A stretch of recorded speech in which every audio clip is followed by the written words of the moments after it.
Nama saya bertubuh kecil satu kurnia, Akhirul Nazar. Nama saya bertubuh kecil satu kurnia. Di sanggar musyawarah duduk bersama, kajian tindakan agenda di sekolah.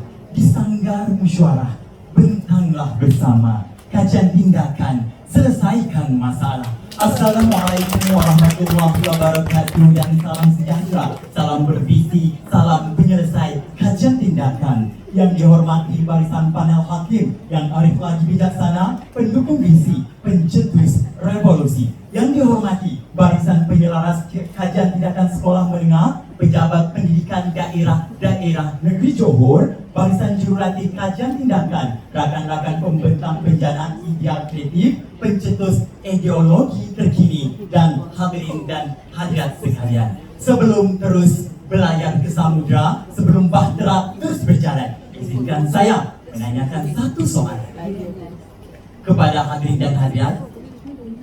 Sila angkat tangan Anda sekiranya Anda tidak pernah menulis saja. Sila angkat tangan Anda sekiranya Anda tidak pernah sama sekali menulis saja.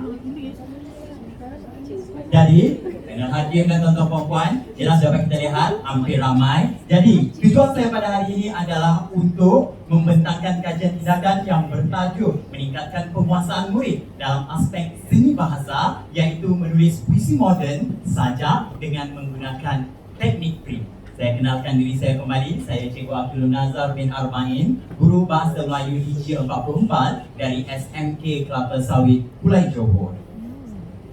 Tuan-tuan dan puan-puan, berdasarkan pemerhatian saya di dalam kelas semasa saya mengajar kelas tingkatan 2 Jekal bagi mata pelajaran Bahasa Melayu, saya mendapati bahawa seramai 11 daripada 26 orang murid tidak mampu untuk menghasilkan puisi moden, iaitu saja dengan baik, di mana mereka kekurangan idea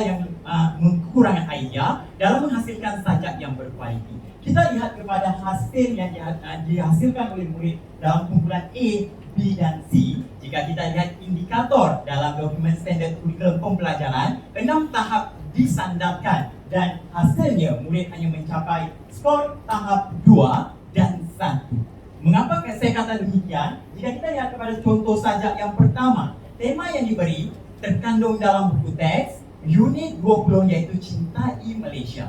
Jadi sebelum itu saya mengajar hanya memberikan topik sahaja dan murid menulis dengan menghasilkan perkataan lahir aku di sini, negeri yang sangat cantik, banyak budaya pelbagai kaum bersatu, Malaysia negeri kaya, itulah Malaysia.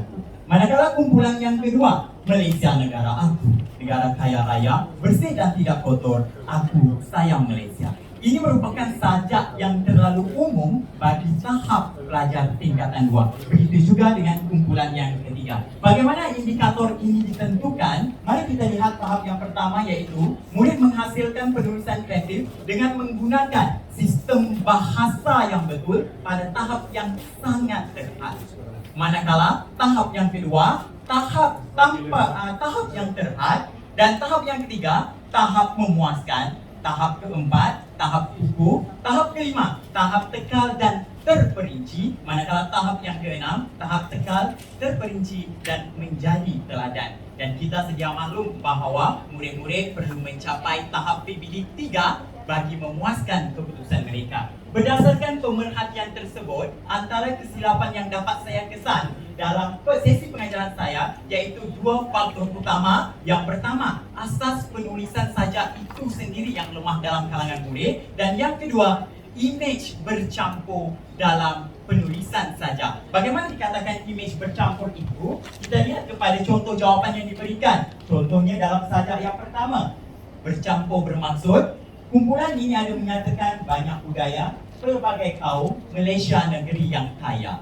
Maksudnya di situ ada 3 perkara yang diterangkan. Imej kepada sajak tersebut budaya, kaya raya dan kaum. Sedangkan jika kita pecahkan 3 imej tersebut, kita akan mampu menghasilkan 3 rangkap sajak yang lebih mudah.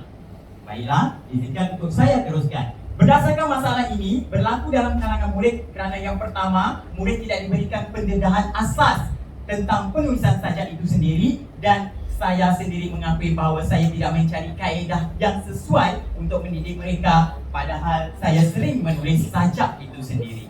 Jadi daripada refleksi di atas, didapati bahawa murid tidak dapat menguasai aspek seni bahasa yang jarang-jarang, apatah lagi kadang-kadang ditafsir oleh guru bahasa Melayu, iaitu aspek seni bahasa standar pembelajaran 4.3.2 menghasilkan sajak daripada bahan rangsangan dan tema yang diberi berdasarkan pengalaman murid secara kreatif. Tema sudah ada di dalam buku teks, Cintai Malaysiaku, Keistimewaan Tanah Airku. Sedangkan jika guru sendiri menyentuh aspek seni bahasa ini, ia merupakan elemen merentas kurikulum dan dapat mentafsir PBD bagi kemahiran mendengar tutur, menulis dan juga membaca. Baiklah, perancangan tindakan yang telah saya lakukan, objektif kajian ini dijalankan adalah untuk mengenal pasti masalah murid dalam menguasai kemahiran menulis sajak itu sendiri. Kemudiannya, saya telah membina teknik print untuk membantu murid menguasai kemahiran tersebut. Yang ketiga, mengenal pasti keberkesanan teknik print ini dalam membantu menguasai penulisan sajak. Dan yang keempat, memastikan perubahan tingkah laku murid semasa menggunakan teknik print ini sendiri. Jadi saya mendapatkan data dengan menggunakan kaedah yang pertama, pemerhatian tingkah laku. Saya menemu bual murid dan akhir sekali saya menganalisis dokumen. Dan saya melaksanakan aktiviti seperti berikut. Yang pertama, pendedahan kepada teknik print. Apa itu print? Nanti akan saya kongsikan. Yang kedua, mengenal pasti rasa image secara perbincangan dalam kumpulan. Dan yang ketiga, murid menulis sajak dengan menggunakan teknik print. Apakah itu print, tuan-tuan dan puan-puan? Inilah dia. FR merujuk kepada frasa dan IM merujuk kepada image. Yang mana? Frasa, image. Frasa merupakan dua atau lebih perkataan yang mampu diterjemahkan oleh murid berdasarkan image yang diberikan. Selain itu, teknik ini dapat memberi fokus untuk murid menulis tentang tema utama saja sekaligus mengelakkan berlakunya image bercampur. Sebagai contoh, kita sedang membentangkan kajian tindakan. Jadi, sebaiknya lah sajak kita berkaitan kajian tindakan, bukannya inovasi kajian tindakan. Harap tuan-tuan jelas. Dan dengan menggunakan teknik print ini, saya mendapatkan bantuan daripada penggunaan kad image ketai. Kad image ketai ya, bukannya kad image ketai yang akan saya berikan kepada hakim. Yang mana tuan-tuan dan puan-puan, kad image ketai ini sebenarnya adalah bahan asal yang terkandung dalam buku teks bahasa Melayu tingkatan 2, iaitu KI merujuk kepada keistimewaan, T tanah dan AI adalah airku. Jadi keistimewaan tanah airku dengan menggunakan image di dalam buku teks, saya pecahkan kepada 4 bahagian dan kumpulan diberikan kad image ketai ini dan memilih mana-mana gambar yang mereka hendak. Dan berdasarkan kad image ketai ini, murid diminta untuk menyatakan frasa image. Apakah frasa image yang terdapat dalam gambar tersebut? Contohnya, gambar yang pertama. Boleh saya dapatkan respon daripada penonton kita? Apa yang dapat anda lihat? Kota Epamosa. Ya, frasa image. Kota Epamosa. 2 perkataan. Sudah frasa image. Selain kota Epamosa, apa dia? Ya, bangunan bersejarah. Kota Epamosa, bangunan bersejarah, dan saya perlukan satu lagi. Selain kota Epamosa, selain bangunan bersejarah, apakah yang ketiga? Melaka. Kota Epamosa, bangunan sejarah. Melaka. Saya dengar tumpuan pelancong. Oh, tumpuan pelancong. Berdasar jadi jelas di sini frasa image tersebut adalah kota Epamosa, bandar bersejarah dan tumpuan pelancong. Seterusnya, kaedah seterusnya, murid akan menggabungkan frasa image tersebut di kota Epamosa, tempat bersejarah aku jejak. Di sana tumpuan pelancong. Cukup tuan-tuan dan puan-puan, satu rangkap sajak yang jelas dengan bahasa dan image yang jelas dapat 3 untuk PBD 4.3.2 ini. Jadi bagaimana proses melaksanakan tindakan ini? Seperti yang telah saya terangkan tadi. Yang pertama, aktiviti pendedahan kepada teknik print itu, guru menerangkan kepada murid maksud dan kelebihan apabila menggunakan teknik print kepada murid. Guru menunjukkan caranya seperti yang saya keluarkan sebentar tadi. Guru menghasilkan sajak dan murid bersoal jawab dengan guru berkaitan teknik yang telah diperkenalkan. Dan proses yang kedua, aktiviti yang kedua, murid mengenal pasti frasa image secara perbincangan dalam kumpulan dengan menggunakan kad image detail yang disediakan itu tadi. Dan aktiviti yang ketiga, murid menulis sajak dengan menggunakan teknik print, yaitu menggabungkan kelima-lima frasa image tersebut menjadi satu rangkap sajak untuk dipersembahkan dalam kumpulan. Dan di akhir sesi PDP tersebut dapat kita lihat bahawa sajak yang dihasilkan telah mencakupi tema Cintai Malaysia, yang mana jika kita lihat 4 gambar sebentar tadi, murid telah dapat menghasilkan 4 rangkap sajak berkaitan Malaysia dengan imej yang berbeza.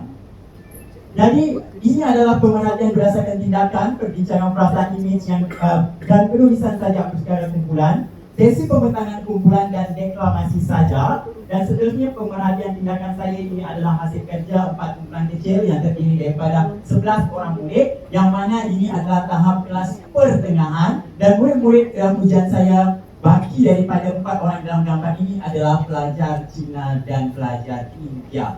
Kenapa saya buat kajian ini adalah saya hendak menekankan bahawa sastra Melayu tidak akan lenyap di telan zaman, dan apa jua bangsa dapat menulis sajak dengan baik sekali. Dan tuan-tuan dan puan-puan, berdasarkan refleksi tindakan tersebut, inilah hasil yang dapat dikongsikan, yang mana berbanding dengan ujian pra yang dilakukan. Kita lihat sajak kumpulan A, berdiri agam Kota Formosa, pusat tumpuan pelancong, bertandang mengimbau tragedi sejarah negara berjajah, bangkit semangat juang pahlawan negara demi membela negara tercinta. Dengan skor pencapaiannya adalah tahap 5. Dan ahli kumpulan ini terdiri daripada murid-murid pelajar Cina dan juga pelajar Melayu. Dan kita lihat kepada kumpulan B, ini adalah kesemuanya pelajar Cina di puncak gunung ini, nyaman dan dingin terasa. Diselimuti kabus yang tebal, terlihat berarak kemauan, melitupi terik mentari.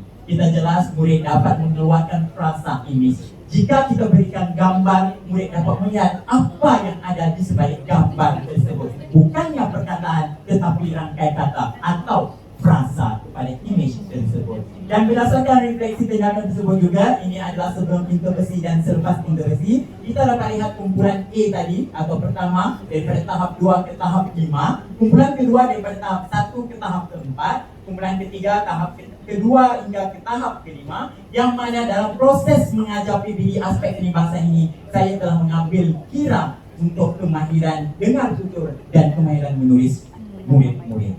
Dan tuan-tuan dan puan-puan, ini adalah perbezaan graf berdasarkan skor pencapaian kumpulan sebelum dan selepas intervensi. Untuk maklumat tuan-tuan dan puan-puan juga, sebenarnya kesan kepada murid, perkembangan murid telah dapat dilihat dengan jelas. Murid teruja untuk memberikan frasa berdasarkan imej-imej yang diberikan. Malahan murid meminta kepada guru, "Cikgu, bolehkah saya dapat gambar lain? Saya nak mencuba lagi."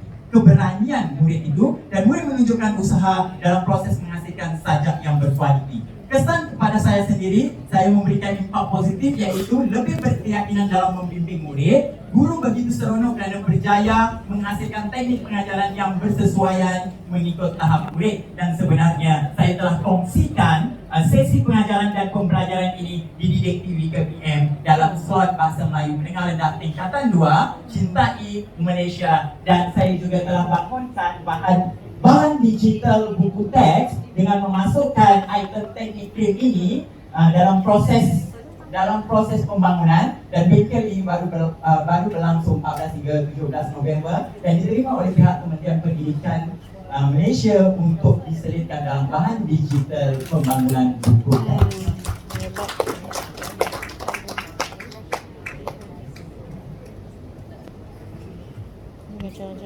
Jadi tuan-tuan dan puan-puan, kalau tidak kita sediakan payung, manakah dapat kita elak hujannya? Kalau tidak kita pecahkan ruyung, manakala tidak kita dapat hasil tindakannya. Sekian daripada saya. Wabillahi taufiq wal hidayah. Wassalamualaikum warahmatullahi wabarakatuh.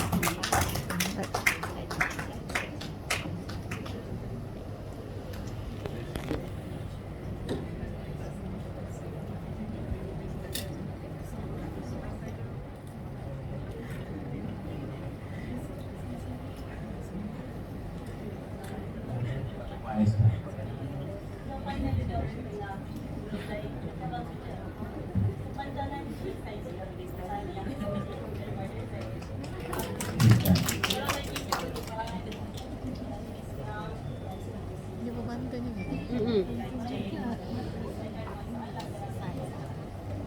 Saya belajar sesuatu lagi. Saya ingat bahawa saja tu apa yang kita miliki lahir punya ada ya rasa yang rasa ingin punya ada sedikit yang kita perlu tekankan pada kita bahasa yang baik boleh dapat construct. Jadi kalau yang perang bahasa tahap tu kini tahap tu ni sebab dia tak cukup rason. Baiklah, tahap 2 tersebut dikatakan tahap yang terhad kerana sajak yang dihasilkan tidak memberi fokus pada image yang dikehendaki. Contohnya, image-nya adalah bola. Jadi, murid perlu menceritakan tentang bola sahaja tanpa memberitahu ada orang menendang bola. Sifat bola itu sendiri, tuan-tuan dan puan-puan. Jadi sebab itu saya hasilkan teknik frame ini kerana apabila ada setengah soalan yang diajukan, murid memberi satu jawapan yang bercampur bau. Contohnya kita katakan budaya Melayu, tetapi dia ada ceritakan budaya Cina di dalam itu. Itu maksud image yang perlu ditekankan oleh murid.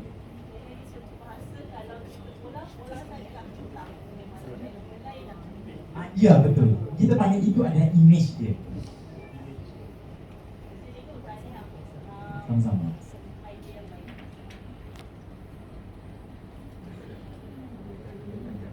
Terus. Alhamdulillah, terima kasih.